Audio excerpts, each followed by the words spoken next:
Sir. ఒకటి sir, Telangana రాష్ట్రం ఏర్పడిన తర్వాత 2 జనరల్ ఎలక్షన్స్ జరిగాయి. తర్వాత 2018లో 2వ జనరల్ ఎలక్షన్ తర్వాత 4 ఉప ఎన్నికలు జరిగాయి. అంటే దుబ్బాక, హుజురాబాదు, సాగరు, ఇప్పుడు ఇది ఉప ఎన్నిక జరగబోతుంది, 4వది జరగబోతుంది. దుబ్బాక ఉప ఎన్నిక ఎందుకు వచ్చింది అందరికీ తెలుసు, రామలింగారెడ్డి చనిపోవడంతో. హుజురాబాద్ ఎందుకు వచ్చింది అంటే ఈటల రాజేంద్ర గారిని సస్పెండ్ చేయడము, మంత్రివర్గం నుంచి తీసేయడము, ఆయన అవమానకరం చేయడంతో అటు ఆత్మగౌరవానికి అహంకారానికి మధ్య జరిగిన పోరు అది. ఇక సాగర్ ఉప ఎన్నిక నోముల నరసింహ గారు చనిపోవడము, వీటి వల్ల జరిగింది. అయితే ఈ మునుగోడు ఉప ఎన్నిక ఎందుకు వచ్చింది అంటే ఏం చెప్తారు సార్ గట్టిగా మీరు? మునుగోడు ఉప ఎన్నిక ఎందుకు వచ్చిందంటే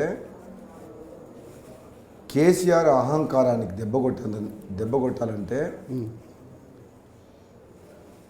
స్ట్రైట్గా చెప్పాలంటే ఈ కుటుంబ పాలన చేసుకుంటూ కుటుంబ దోపిడీ చేస్తున్న ఒక నియంతలాగా పరిపాలిస్తున్న కేసీఆర్ని బొంద పెడుతందుకు, కేసీఆర్ని గద్దె దింపుతందుకు, టీఆర్ఎస్ పార్టీని బొంద పెడుతందుకు వచ్చింది ఈ ఎన్నిక. Okay, first point. రెండో పాయింట్ ఏంటంటే మునుగోడు అభ్యర్థిగా గెలిచినప్పటి నుంచి అసెంబ్లీలో మాట్లాడిన అభివృద్ధికి సహకరించకుండా, కనీసం అపాయింట్మెంట్ ఇవ్వకుండా, ప్రతిపక్షాన్ని గౌరవించుకుంటా 12 మంది ఎమ్మెల్యేలను తీసుకొని ప్రజాస్వామ్యాన్ని ఖూని చేసి ఎట్లంటే ఒక రాచరిక పాలన తీసుకొచ్చిండు. అంటే ప్రజాస్వామ్యమే లేదు తెలంగాణలో. వ్యవస్థ మొత్తం భ్రష్టు పట్టిపోయింది, అధికార యంత్రాంగం భ్రష్టు పట్టిపోయింది, రాష్ట్రం మొత్తం అప్పులపాలైంది. ఇచ్చిన హామీలన్నీ గాలికి వదిలేసి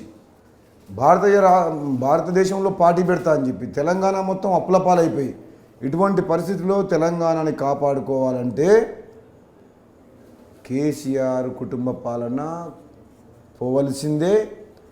మోడీ, అమిత్ షా గారి నాయకత్వంలో భారతీయ జనతా పార్టీ ఇక్కడ అధికారంలోకి రావాల్సిందే. అప్పుడే ఈ తెలంగాణ రాష్ట్రానికి భవిష్యత్తు.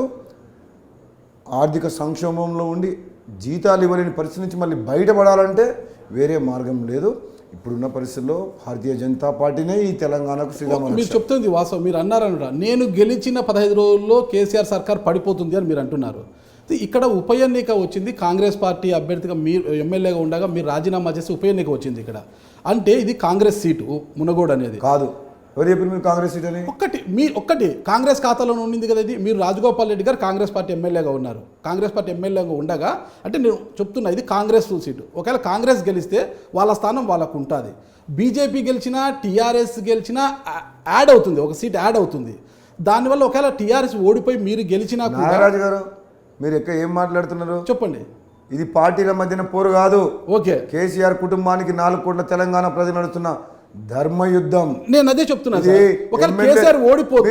మీరు ఏ లోకంలో ఉన్నారు? మీ ప్రశ్న ఏంది? ఇది ఎమ్మెల్యే సీటు కోసం జరిగే పోరాటం కాదు. ఓకే, ఒక తెలంగాణ రాష్ట్రంలో ఒక నియంత పాలనకు వ్యతిరేకంగా జరుగుతున్న మహాసంగ్రామం. కరెక్ట్. నా క్వశ్చన్ కంప్లీట్ కానివ్వండి. ఒకవేళ టీఆర్ఎస్ ఓడిపోతే వచ్చే నష్టం ఏంటి? అది 10 రోజుల్లో ఎందుకు కూలిపోతుంది? ఇంకా ఏ లోకంలో ఉన్నారు నాగరాజు గారు? నా లోకంలో నేనే ఉన్నాను సార్. మీ లోకంలో ఉన్నారు కదా, ఐటెన్స్ లోకంలో. కొంచెం బయటికి రండి. ఓకే, ఇది ఒక మహా సంగ్రామం. ఓకే, ప్రజల కోసం వచ్చిన మలి ఉద్యమం. ఓకే, తెలంగాణ రాష్ట్రాన్ని సాధించుకొని ఒక కుటుంబం చేతిలో చిక్కిపోయి ఒక నియంతలాగా పరిపాలిస్తున్న కేసీఆర్కు బుద్ధి చెప్పాలంటే, గద్దె దింపాలంటే వచ్చిన ఎన్నిక ఇది. అభివృద్ధి విషయంలో మీరు ఎప్పుడు అసెంబ్లీలో మాట్లాడినా, బయట మాట్లాడినా నువ్వు రాజీనామా చేస్తే నీ నియోజకవర్గం అభివృద్ధి చెందుతుందంటారు. అంటే మీరు ఎమ్మెల్యేగా ఉన్నప్పుడు అంటే ప్రతిపక్ష పార్టీ ఎమ్మెల్యే అనే ఉద్దేశంతో అభివృద్ధికి వాళ్ళు పట్టించుకోలేదు. ఇక్కడ ₹1 కూడా ఇచ్చిన పాపాను పోలేదు. నువ్వు రాజీనామా చేయాలని ప్రతిసారి అంటుంటే ఆ సవాల్గా తీసుకొని రాజీనామా చేశారు. రాజీనామా చేసిన మీరు కాంగ్రెస్ పార్టీని కాకోకుండా బీజేపీలోకి వచ్చారు. అంటే బీజేపీని ఎంచుకోవడానికి బలమైన కారణం ఏంటి అసలు? అంటే ఇప్పుడున్న పరిస్థితిలో జాతీయ స్థాయిలో కాంగ్రెస్ పార్టీ బలహీనపడ్డది. ఈ దుర్మార్గమైన పాలన, అవినీతి పాలన, కుటుంబ పాలన, నియంత పాలన, రాచరిక పాలన పోవాలంటే ఇప్పుడున్న పరిస్థితిలో భారతీయ జనతా పార్టీ 18 రాష్ట్రాల్లో అధికారంలో ఉంది. కేంద్రంలో అధికారంలో 2 సార్లు వచ్చింది, 3వసారి కూడా వస్తుంది. మోడీ గారి నాయకత్వంలో ఈ దేశం అభివృద్ధి పదంలో ముందుకు పోతుంది. ప్రపంచవ్యాప్తంగా ఈరోజు మోడీ గారి నాయకత్వాన్ని ఆమోదిస్తుండ్రు. రాబోయే రోజుల్లో మనం ప్రజాస్వామ్యాన్ని తెలంగాణ రాష్ట్రంలో కాపాడాలంటే బీజేపీతోటే సాధ్యం. కాబట్టి నేను బీజేపీలో చేరి పార్టీకి రాజీనామా చేసి యుద్ధం ప్రకటించిన. ఇది ఎమ్మెల్యే సీటు కోసం కాదు ఇది.